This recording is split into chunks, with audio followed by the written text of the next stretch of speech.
মানে কঠোর শাস্তি দাবি চাই, আর তার যেরকম নৃশংসভাবে যেরকম করছে তার বিচার চাই আমরা। মাথার ডান পাশে প্যারাটাল রিজনে একটা কাটা দাগ আছে, হয়তো কোনো ভারী কিছু দিয়ে ওর মাথায় আঘাত করা হয়েছে মেবি, ওরকম একটা আমরা আঘাত পেয়েছি। ওখানে আমাদের সেলাই লেগেছে।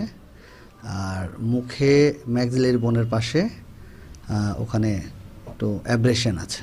পেশেন্ট কন্ডিশন ওই সময়টা আনস্টেবল ছিল, ব্যথা ছিল, কয়েকবার বমি টমি হয়েছে। মেয়ের মাথায় এবং শরীরের অন্যান্য জায়গায় আঘাত করে। তা এটা তাৎক্ষণিক দুইজন ওখানে পথচারী ছিল, ওরা দেখে তারা যখন ধমক দিচ্ছে তখন ওরা দূরে পালিয়ে গেছে।